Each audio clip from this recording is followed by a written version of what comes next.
And my uncle was a salesman for a Stanley Tool Company.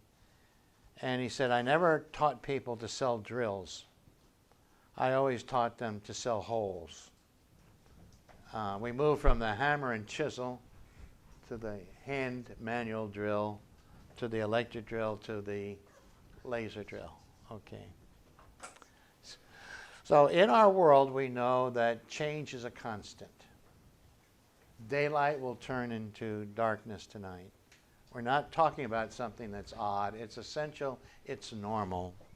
Our bodies have a process called apoptosis. Certain cells at certain periods die in order to allow new cells to come. Ilya Prigogine, a physicist, talked about dissipative structure.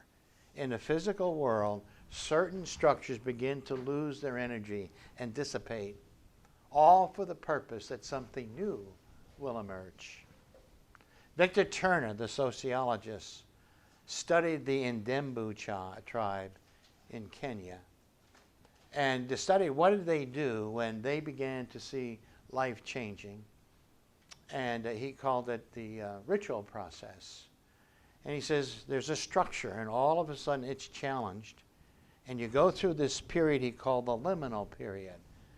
He borrowed the word from Latin, limen, meaning threshold. And then there's a new beginning, a new structure. But the new structure cannot appear until the old structure has died. William Bridges, who talks about managing transition, calls transition the experience of the change process. And the experience goes from the ending to the neutral zone, which will be, again, the liminal period, to the new beginning. And that liminal period is a period of being betwixt and between, as living in a tunnel, is the way he put it, okay? I think that's where we are now. Or I like it the way someone said, we're living nowhere between two somewheres, okay? We're in that liminal period. Or to use another word from physics, we're at the edge of chaos. The edge of chaos is where the water is still liquid, but also partly ice, okay? Or, as someone else says, we're living between two stories. The old story is coming to completion. We don't know what the new story will be, okay? And at this time, many of people will want certainty, okay? And there are those who are willing to give it to them, okay? To give them all kinds of promises and so forth. And yet at the same time, you know, we know that not all things can be tacked down or nailed down. Some things do remain ambiguous. And we're now in the shadows. Something new is happening. And that's the kind of day that we're working in. Now, to go back to technical solutions, many of them are beneficial. I'm not against technical solutions. They're beneficial. I have a flat tire. I certainly want it fixed. But technical solutions are not transformative. That's the point, okay? And in this period of time, maybe God's involved in shifting our thinking, our ways of living and doing, and we are in a new way, a new time. I don't think God's necessarily outside of the process. Actually, globally, Christianity is growing fast, and it's now growing faster than the Muslim world, okay? But it's not growing in our direction. It's growing globally, south, below the equator. At one time, France was the largest Roman Catholic country. Today, it is Brazil, followed by Mexico, followed by the Philippines. The largest Roman Catholic seminary is in Nigeria, with over 1,000 students.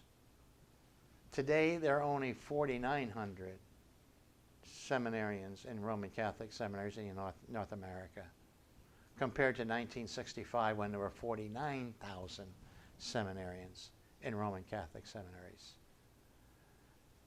By the year 2025, only 27% of the Christian population will be in Europe, Australia, and the United States, when 200 years ago, 75% of the population were in those locations.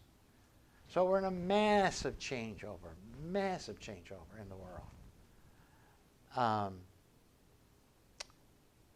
In Africa today, it houses half of the Episcopal or Anglican community.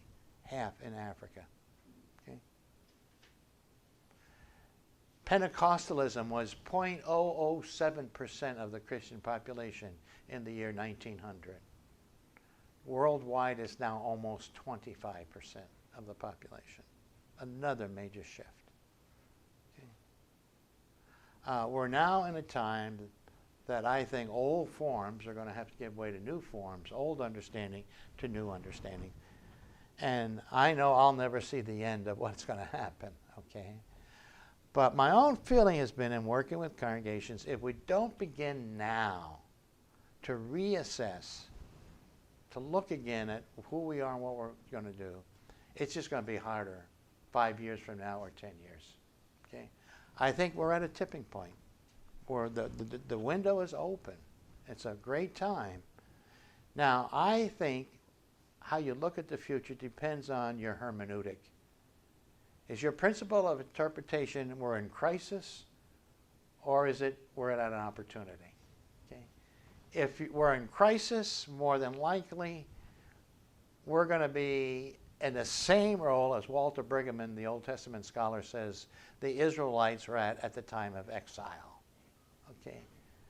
Here, the temple is destroyed, the city has been burned, the streets are silent, they're 200 miles away in captivity. And what do? It's in a liminal time. It's the edge of chaos. Brigham said the three temptations were, 1, denial. Nothing's happening. He said that's the same thing that happened with the Incas, the Mayan, and Easter Island. Nothing really is changing. And of course, those cultures died out pretty fast. Denial. It isn't happening. In fact, in James Collins' book, How Do the Mighty Fall? There's 5 stages. Stage 3 is denial. Nothing really changing or happening. It's one way to deal with things. Now, let me say this. At times, for the moment, denial can be very helpful, just to get you through the next day. Okay? But if it's long term, forget it. It's a problem. Secondly is despair. Nothing I do, nothing we can do will change anything. Okay? And of course, if we're looking for results in terms of numbers, we should have some superior, because our numbers are just not where they were before. Okay? But despair means there's nothing I can do to affect the outcome. And the third one was magic. Magic. That some pastor will turn things around. Okay? If we didn't have this dud that we have now, and we had this sparkling light, well, things would really happen. If we had more money, okay? If we had a different message, something that's magical. A lot of that is, by the way, what prosperity gospel is all about. If you think you'll be rich, you'll be rich. And if you're not rich, it's a problem because you haven't thought enough about being rich. Okay? So when it doesn't happen, you're the victim and you're also the problem. Magic. As opposed to what we propose as Christians. God will provide. That's what Abraham said when Isaac said, where's the goat, where's the lamb? How are we going to do this thing? God will provide. And that's the nature of both Judaism and Christianity. We are a religion of promise. God promises. But all of the promises of God find their yes in Jesus Christ. That's what we hold on to. So a lot of this is going to be, where do you start? Where are you coming from? Because I have learned very little happens in any institution without the leadership having some hope. The leadership having some vision and perspective.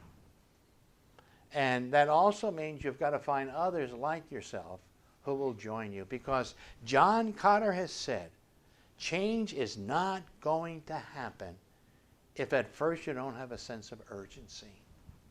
No change will happen. He said 70% of the corporations that got into his change process failed because at the first step they didn't have a step of urgency.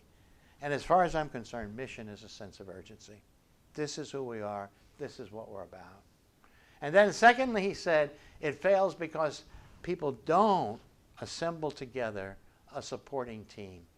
Who are the other people who have this sense of mission, this sense of the 6 motions of mission? Okay? You don't do it alone. Dr. Freeman said, all good leaders delegate anxiety. What that means, you don't make all the decisions. You let him make some, him, and her. And then they'll get some of the bullets, and you won't get all the bullets, all right? That's delegating anxiety. The 5 of us will get shot at, but we won't get shot at all at the same time or by the same people. Get a group of people that support with you. And then third, be sure, Cotter says, to build in some early success. Something that isn't way off the map, but something that will ensure that it has some fruition. Because people can easily lose energy if something is invisible and palpable and ephemeral. Hey, we did do something. It's been successful. It's been happening. Okay? And I follow Cotter quite a bit in terms of the change process. One last thing about the change process. This comes from Chip and Dan Heath. By the way, I would recommend to you reading their book, Made to Stick. If I were teaching homiletics at the seminary, I would make this a mandatory reading book. They did research. Why do people remember something and act on it? Okay? And they give 6 reasons. And the one that really sticks with me is telling stories. Okay? When you put it in stories. I don't do PowerPoint anymore. My daughter's a novelist, and she said, Dad, it's been proven that people will remember more and act on it like the Heath are talking if they hear it in a story rather than they see it on PowerPoint, even with the most technological savvy people. I think it's in our DNA. It's in our family of origin. We passed information how? Through storytelling. And then the other thing my daughter told me, she said, this is the only form of teaching other than perhaps singing, that engages both the thinking and the feeling brain at the same time. Okay? And that's what the Heath say in their next book. Okay? They say, you must engage the writer and the elephant. Well, the elephant is the emotional side. The writer is the thoughtful side. You need both to bring about change. But if you only try to appeal to people's reason, they're not going to change. You've also got to get into the emotional side. And look at the word emotion. What word do you see in there? Motion, movement, energy, okay? So important. In one of the books that the Heath brothers wrote, there's a story about Nora Ephron. She was the screenwriter for Sleepless in Seattle and Sally and, what's the other one? Sally and Harry, yeah. And before she was a screenwriter, she was a journalist. And they tell the story that she's in her Journalism 101 class in college. And the journalism teacher gives them an assignment. He says, here are the facts, and I want you to read or write the lead story. Okay, what's the lead story? There'll be no school on Thursday because the teachers will be going to Sacramento for a special training event. The governor will be there, and there'll be a sociologist there and so forth, and all the details. And then he said, all right, write the lead story. Everybody writes it and hands it in. And he reads them out loud and he says, nobody got the right story, the lead story. The lead story is there will be no school on Thursday. And they got caught up in all of the little details, the technicals, all right? And I think, folks, that's our challenge, okay? What's our lead story? And they have a name for that now. It's called burying the lead, burying the lead. And we have simply buried the mission too long. Okay? We can't do it anymore. That's the lead. And we've got to get our folks focused on that. My daughter-in-law worked for BBC Television in New York City, and she told me about a problem they had with the London Transit Authority. The London Transit Authority received a letter of complaint from passengers. The passenger said we were at the right place at the right time and the bus keeps passing us. The London Transit Authority did a study and found out the complainants were right. The bus did not stop there at the right time and pick up the passengers. So they wrote a letter back to the complainants and said, if our bus have to stop at every stop, they'll never be on time. So it's also important to have a right focus. All right. The right focus. They forgot they were in the transportation business, not the time business. Okay? Just like Kodak and the railroads and others. So we are in the salvation business, the forgiveness business, the meaning business, the belonging business, the healing business, the faithful business. And I hope we will write the lead story right. And I think that's possible, okay, if we can keep the focus clear. Now, I want to conclude with one more story. The reason I like stories, too, is because Daniel Siegel, who's a neuroscientist and a therapist, has done some research and said not all children who grow up in a violent, abusive, or neglected family necessarily repeat that behavior. And one of the reasons why they don't is because they can put what happened to them in a coherent narrative. This is beautiful and so relevant to who we are. What we're trying to do is put life with its wounds and its brokenness and distortions into a coherent narrative. My dad was a paranoid schizophrenic. My mother was an alcoholic. They had very little to give to me. But thank God there was Aunt Gertie. It gets into a coherent narrative. Okay? Here's the story. Abraham Lincoln was running for Congress. And his opponent was Peter Cartwright, a Methodist revivalist. And when Lincoln heard that Cartwright was going to be in his area, he decided to attend the revival. During the revival, Cartwright noticed Lincoln. And at the end of the revival, Cartwright said, all of you who want to go to heaven, please stand up. A couple people stood up. And then Cartwright said, all of you who do not want to go to hell, stand up. And everybody stood up, except Lincoln. He remained seated. So Cartwright thought, well, here's a good chance to embarrass his opponent. And he said, well, Mr. Lincoln, may I ask where you are going? Lincoln stood up and he said, I came here as a respectful listener. I wanted to hear what Mr. Cartwright had to say. And I would like to answer his question. I am going to Congress. It's a story that illustrates differentiation, a lack of anxiety. Okay. He defined himself. He stayed connected, regulated anxiety, and had a direction. And I think that part of the theory will be so helpful to you if you have to be a leader. Because when you lead with a non-anxious presence and with a clear direction and stay in touch with people, that presence is going to affect the system. Something will happen. Okay? But if you're anxious, your system loses its leaders.